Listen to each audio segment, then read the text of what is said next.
Well, anyone who's driven in Toronto will tell you it seems to take forever to get anywhere.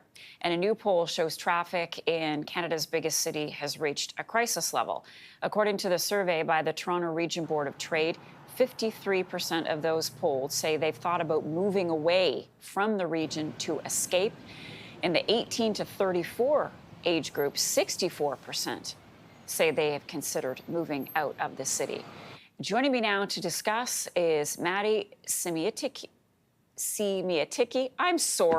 the director of the Infrastructure Institute and the professor of planning at the University of Toronto. I did practice, and I nailed it in the practice, I promise.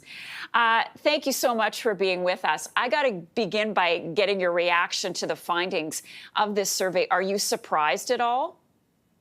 I'm not surprised, and is anyone surprised? Anyone who lives in Toronto who's been traveling around this city for any period of time knows it's horrible. Even people that come to visit, famous people like Tom Cruise, or the person recently who was in town for a concert and had to walk to the show because they couldn't make it to the Rogers Centre on time. It is stunning how bad traffic has gotten, and everyone is experiencing it. And I think this is just a buildup of frustration over the years with construction and too many cars and not enough space. And it's not surprising now that people are saying enough is enough, something has to change, or I may be out of here. Do you feel that the issue is being taken seriously enough by the mayor and by city council?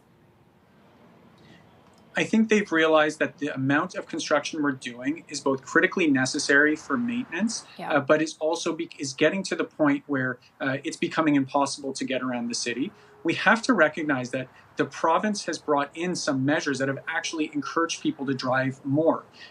They removed the vehicle registration tax. They froze the gas tax. They got rid of road tolls on certain roads. This is encouraging people to drive more. We are in an affordability crisis, so it's understandable, these measures. But when it comes to traffic, you pay in one way or another. You pay with money, you pay with time, you pay with frustration, or you pay with roads that are not well maintained. And at the moment, Torontonians are paying with all of the above. With all of the above.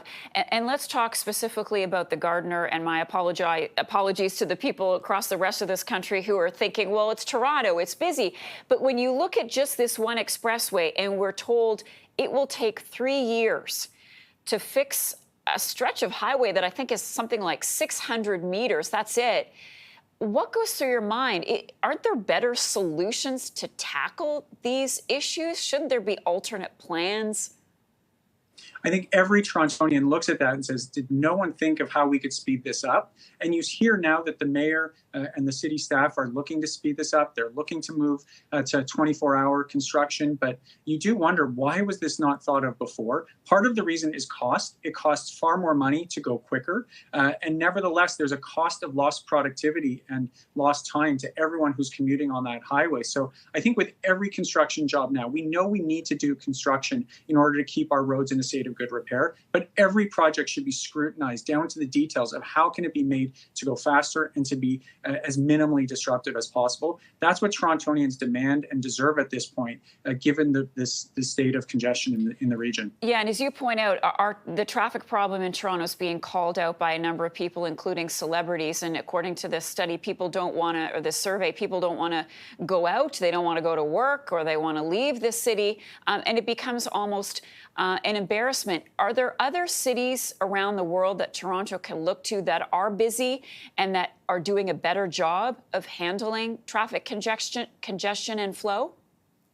Congestion is a state of busy cities, and it's actually a sign that people want to be in the same place at the same time, and often of economic productivity. But it does not mean that we should just resign ourselves to the state of congestion that we have today. Others have done so much more. You look to a place like London, which has an extensive public transit system, far more extensive than ours, and then brought in congestion charging, recognizing that there is a cost to not having roads that are travelable, that are too congested. And so they did two things. They invested in public transit, they lowered the cost of public transit, but then they also brought in a congestion charge to encourage people to carpool or use other modes of transportation. We're at the point now where we have to have a serious conversation, I think, about congestion charging and how we get around this region. All of the measures that have been discussed so far about speeding up construction and whatnot, those will make some difference, but we have too many cars and not enough space, and we're going to have to get serious if we're going to make a dent in in the challenge that we have today. Matti Siemiatycki, thank you so much.